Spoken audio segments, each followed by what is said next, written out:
welcome to the Instagram stories for Thursday, March 12th. I'm your host, Daniel Hill. Today on the show, the head of Instagram is going to stop by to give 3 strategic tips on content creation to make the process easier. Shockingly, I agree with every single one of the 3 points that he makes. We'll get into it.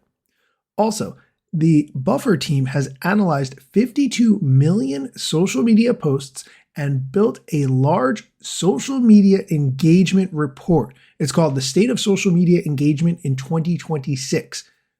Senior content writer at Buffer, Tammy, is going to stop by to give us the highlights of the report.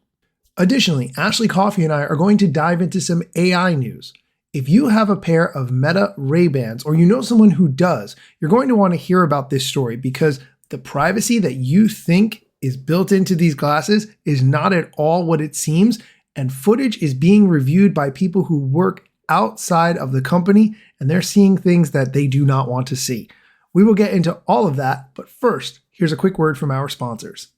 Welcome back. Let's start with the Buffer report around the state of social media engagement in 2026, based on their analysis of 52 million posts.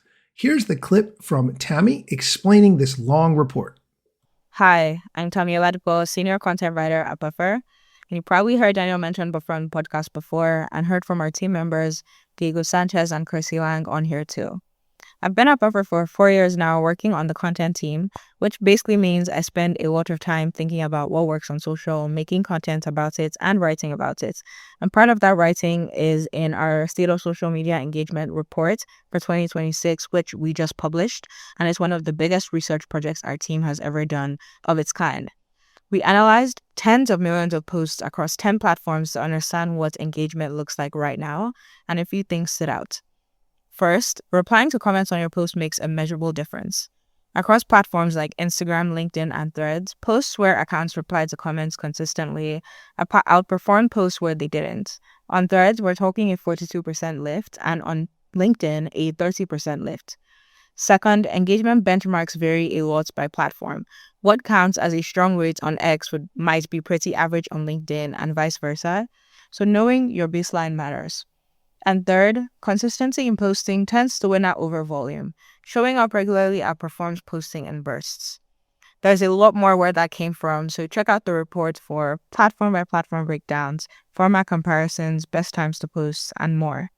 You can find the full thing at the link in the show notes. And if you want to keep up with Buffer's data and content, we are at Buffer on most platforms. Back to you, Daniel. Thank you, Tammy, for stopping by and sharing that info. If you want to read the entire report with some really clear graphics that explain it even better than I possibly could, the link to the entire thing will be in the show notes. By the way, I want to take this opportunity to say that if you have worked on something that you think explains social media strategy really well, or you work for a company that you think would benefit from having a clip on this show, send me a DM at Daniel Hill Media. I would love to connect on that topic. Let's move on to the Instagram strategy portion of the episode. And here is the head of Instagram to explain 3 tips to make your content creation process easier. Here's the clip. Creating content for platforms like Instagram can be exhausting at times. So a couple tips to make it easier if you're a creator. The first is plan ahead. So I set aside 30 or 45 minutes every week, and I try to create all of my content just during that time. And I make the most of it by knowing what I'm going to do before I get in there. The second is to actually change your outfits. So I do this a lot because I don't want to make it look like I'm posting all the same things on the same day or posting from the same day. So I will have a couple different outfit changes. Let me put this right here so that it appears as if every day I have a different sweater on, or maybe even a pair of glasses, so you can't really tell that I did it 30 seconds apart. The third is batch edit. It can really help to get in the flow and just have dedicated time to do all of your editing at once, so I highly recommend that. And the fourth is schedule your posts. I do this all the time. I'm constantly queuing up content ahead of time so I don't have to worry every week or every day about whether or not I have done enough that week. So hopefully these tips help you out because I know it can be a lot of work to make content. Good luck. Peace. I agree with all of those tips, but I think the outfit change is an underrated one. I have done this in the past, and what I typically do is I wear a white t-shirt or undershirt and then I change the outer shirt above it, just like what Adam Mosseri demonstrated in the video. I also might mess up my hair a little bit or make my hair a little bit neater. No one else will really notice apart from me, but whatever gives the effect of it being a different day is well worth it, in my opinion. And it doesn't take that much effort to do. All right, we are going to take a quick break. When we come back, Ashley Coffey and I are going to talk about some AI news around Meta's Ray-Bans and how they are not as private as you think they are. Stick around. Welcome back. Here's Ashley Coffey and I talking about AI news, specifically around Meta's Ray-Bans and their lack of privacy. Here's the clip. Meta is being sued over their AI smart glasses privacy concerns. Here's the background. Meta glasses are really only supposed to be recording when you activate them.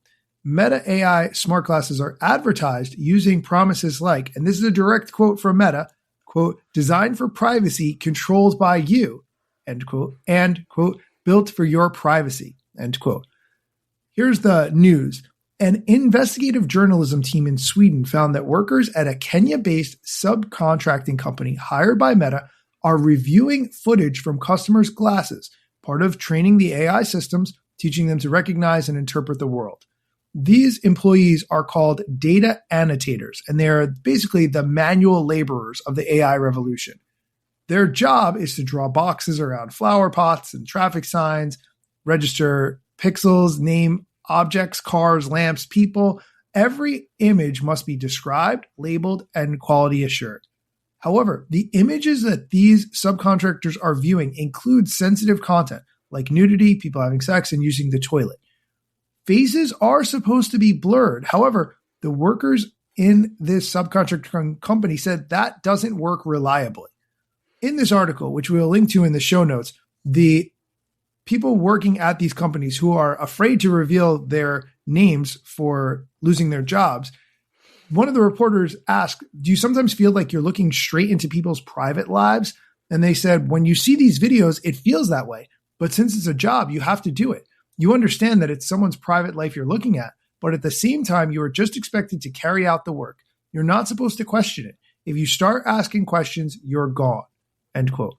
One of the annotators summed up the whole experience by saying, quote, you think that if they knew about the extent of the data collection, no one would dare use the glasses, end quote. Now, there's a second part of this news, which is that Meta is being sued in the United States over this. There's a new complaint that is alleging Meta violated privacy laws, engaged in false advertising, and that it includes Meta and the glasses manufacturing partner, Luxottica. The plaintiffs who are bringing this lawsuit said they didn't see any disclaimer or information that contradicted those advertising terms that I mentioned before, designed for privacy, controlled by you. My take is that this is very concerning, enough to make me glad that I personally have not purchased Meta glasses yet. Ashley, what is your take? One, I'm really glad that you chose this because this is a topic of kind of regular discussion that we have here.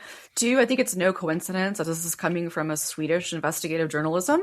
I think that'd be really hard to report on something like this here in the United States right now, especially for the big outlets. So that's something to consider here. And I do encourage everyone to actually read it. It is a pretty lengthy article, but I do think it's important. I'm sad about this, but honestly, I'm not surprised. Because a lot of AI, especially in earlier days, was a lot of manual labor on the back end. And like, we don't know what these mental health implications are going to be for people now and in the future. And I'm sure they're not great. It's unsettling for sure. It feels like a Black Mirror episode. I have Meta Ray-Bans. Whenever I go into the restroom, I'll put them on my head, like whoop, up here.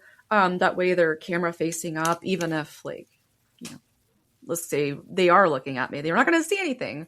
So I always do that, not just for like my privacy, but for the privacy around me. When I'm in like a public space, I'm very conscious about what I'm looking at. And we had to talk about this too, of like, there's a difference between persistent recording of like continuously recording and using it and then not. And I don't think Meta has done a really good job being 100% transparent about this, but I think it's by design because, I mean, Meta is an ad company at this point, and the more biometric data they can get from people, the better they can ad target. What better data to get than from your own eyes? Like, that's gold. So we're gonna have to figure out a better way to do this that's not so invasive on privacy. But we're just getting warmed up now. I just looked at that motion that you added. We'll put it in the show notes, and they're demanding a jury trial in the state of California. So this is going to be interesting to see how this plays out, because if it does play out, it's going to set a precedent. I just wonder, how long will these companies like Meta be able to push this off and get off scot-free? Like, eventually it's going to implode, because privacy is an illusion these days. We're losing a lot of it. And with things like an entire ecosystem of WhatsApp, Instagram, Facebook, you name it, it's hard to get out of that ecosystem that's been built, and I would say large part monopolized. So that is my thoughts, and I'm excited to see the potential policy and legislation to come out because of this. But this is a really good example that we need to be proactive instead of reactive. And I think we're playing the reactive game a little too much when it comes to AI, and this is one of them. I'm going to stop it there. If you want to hear Ashley Coffey and I talking more AI news, look for the podcast AI News You Should Know About wherever you get podcasts. That is going to do it for today's episode. As always, thank you for listening, and come back next time for more social media news, strategy, and other things you should know. Yeah, let's get it. The year was 2013. You posted your first pic and you're glad your post got seen. Your friends liked it too, but what you didn't know is what posting on that platform would do. Taking all your time and attention, doom scrolling. Also, let me mention, you gotta post on every platform, putting content of every set just to conform.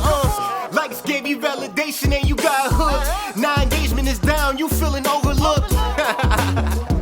Hey, keep coming back for more podcasts, and find me on Instagram at